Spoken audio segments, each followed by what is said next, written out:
Como saben, está de vacaciones, lo vamos a tener con nosotros ya el miércoles que viene, pero estamos con el equipo completo una vez más, cubriéndole las espaldas a Joaquín. Tengo a mi lado a Paz Rodríguez Niel. Paz, un placer. Buenas noches, Flor. Sí, efectivamente, la semana que viene vuelve Joaquín.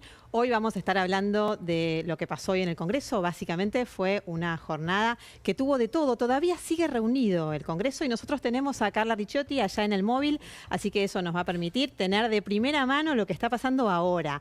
Pero además, en el programa de hoy vamos a conversar con Alejandro Katterberg, director de Poliarquía, y vamos a analizar cómo llega el gobierno a estas elecciones, cómo viene la campaña, con todo lo que ha estado pasando en los últimos días. Incluso hoy vamos a hablar de las novedades del día, pero además tenemos para cerrar esta noche una mesa muy interesante con dos analistas muy agudos de la realidad, Martín Rapetti, que nos va a hablar de economía, y Pablo Sirven para el análisis político. La realidad es que se acaba de votar que hace pocas horas se votó, pero en realidad el gobierno tuvo otro voto en contra. Esta vez es el decreto que limita a los DNU. El Congreso una vez más votó en contra, pero el gobierno empezó a negociar y le encontró la vuelta.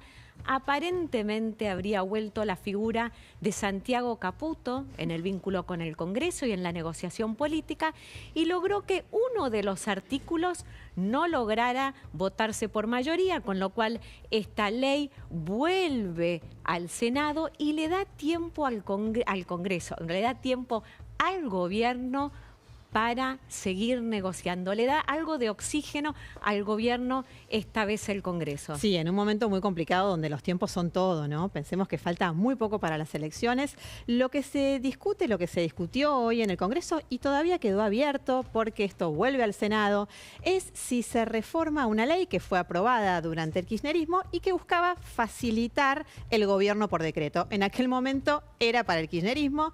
Lo que dispone la ley actual es que el silencio del Congreso convalida los DNU.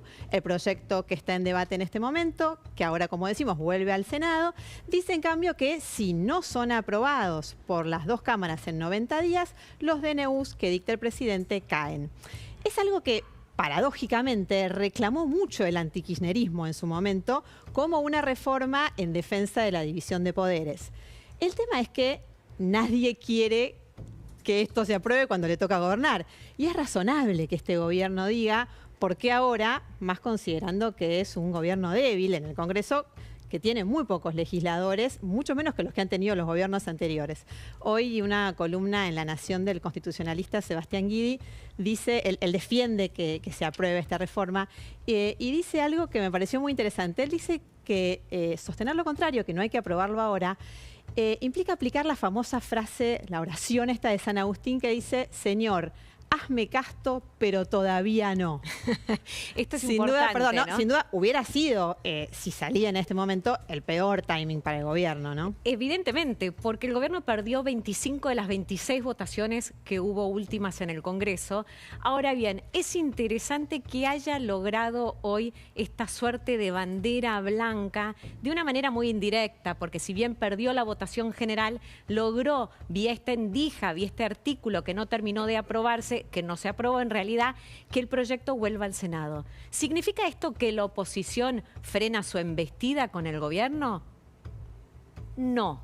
Ahora, sí es cierto que el gobierno empieza a modificar su estrategia política y hay que ver si esto se sostiene, ¿no? También es interesante esto que decíamos antes de la figura de Santiago Caputo intentando retomar el vínculo con la política. Santiago Caputo, que se había corrido, ahora vuelve a tomar un rol pareciera preponderante. Ahora, ¿la política le cree? Hablando con gobernadores, hablando con distintos actores políticos, dicen, nosotros hasta el 26, en realidad el 27, después de la elección, no creemos nada, tenemos que esperar y ver. La política está esperando. ¿El mercado le cree? Todo indicaría que por ahora no. De hecho, hoy el Tesoro tuvo que seguir vendiendo dólares, vendió 325 millones de dólares, y para el mercado que mira todos los días a ver cuántos dólares le quedan para intervenir, tengo que decir que quedan menos de 250 millones de dólares para intervenir, con lo cual es otra jornada más.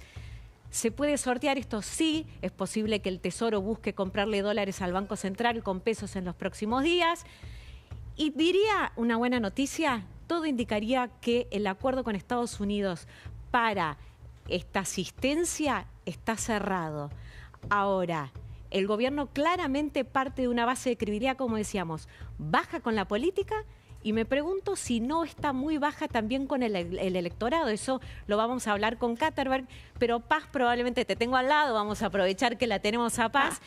Es la persona que mejor siguió en el periodismo el caso Spert. ¿Qué cabe esperar del caso Spert? ¿Debemos esperar más noticias, Paz? Adelantanos. Somos muchos siguiendo lo que está pasando con Spert, sin ninguna duda, porque es un caso que está muy caliente. Hubo novedades hoy. De hecho, acaba de aprobarse en el Congreso, en diputados, por amplia mayoría, un pedido que le llegó del juez federal de San Isidro, Lino Mirabelli, en el día de hoy al Congreso. Y esto puede ser muy importante. ¿Qué es lo que está pidiendo el juez? El juez está pidiendo que lo autoricen, a que pese a que Spert, como es diputado, tiene fueros, se puedan hacer determinadas medidas de prueba sobre él. ¿Qué se sabe de las medidas? Bastante poco, la causa está en secreto y se mantuvieron en reserva y no se quiso discutir hoy en diputados justamente para no frustrar estas medidas. Pero lo que a mí me han dicho fuentes oficiales que conocen de primera mano lo que hay en ese pedido de Mirabelli es que por lo pronto pide un registro y secuestro. ¿Secuestro de qué? Del teléfono. No sabemos bien qué es lo que está pidiendo, pero son medidas que avanzan muy fuerte sobre Spert y que pueden abrir una puerta en la que no sabemos qué más puede salir. Además, lo que también nos cuentan es, están investigando las cuentas, los números. Hasta ahora, Spert admitió, cuando ya se conoció públicamente y se mostraron los registros de la causa de Estados Unidos, que cobró $200.000 de Fred Machado, de este hombre que ayer se aprobó su extradición a los Estados Unidos. Todavía falta que el gobierno, que dijo que la va a aceptar, firme, le ponga el gancho para que efectivamente pueda irse Fred Machado, pero la Cancillería ha dicho públicamente que lo va a hacer. Entendemos que va a ser así, todavía no está formalizado, me cuentan en el expediente, sin dudas esto va a suceder. Pero lo cierto es que hay $200.000 que asume Spert que cobró, pero hay un contrato que dice que el acuerdo era por $1 millón y que se iba a empezar a cobrar justo cuando empezaba la campaña de Spert a presidente de 2019 y que iba a cobrar $100.000 por mes a lo largo de 9 meses después de ese primer pago. O sea, ya no era en su actividad profesional, ya era en su actividad como político. Era sin duda cuando era candidato. Bueno, pasó algo muy curioso con ese contrato en el día de hoy, que fue, nos enteramos hoy, pasó ayer, que fue que se hizo un allanamiento en paralelo con el momento en el que lo van a buscar a Machado, a su casa de Viedma, para terminar con su prisión domiciliaria y llevárselo a un establecimiento carcelario, una dependencia.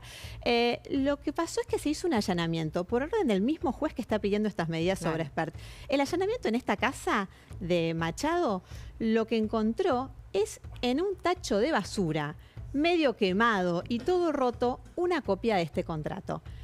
Evidentemente nadie podía sorprenderse, el que lo dejó ahí en esas condiciones, si fue Machado, sabía que eso lo iban a encontrar. ¿Qué mensaje están dando? Con lo cual, esta causa, ahí lo vemos, mira, ahí vemos una parte... Tiene las manchitas, ¿no? Tiene manchitas y está roto. ¿Ves que está como lo compaginaron los policías de la Federal que hicieron el operativo? Sí, pero lo rompieron de una manera que uno puede juntar las piezas. No es que lo rompes como cuando vos rompés la tarjeta de crédito para que no te la copien, ¿no? Sí, exactamente. Sin duda esto sabía que se podía encontrar. Por eso digo, ¿qué mensaje está dando este hombre dejando lo que deja? No lo sabemos. Es una persona que todo indica que en los próximos 30 días, Estados Unidos, en los próximos 30 días, desde que se apruebe formalmente la extradición, que como les decía todavía no sucedió, tiene 30 días Estados Unidos para llevárselo y veremos qué es lo que dice allá también, ¿no? Entonces, acá se abre un montón de canales y de caminos que no sabemos a dónde nos van a llevar, pero que si yo fuera el gobierno estaría preocupado. Bueno, hay de todo para hablar. De hecho, Spert sigue en la lista.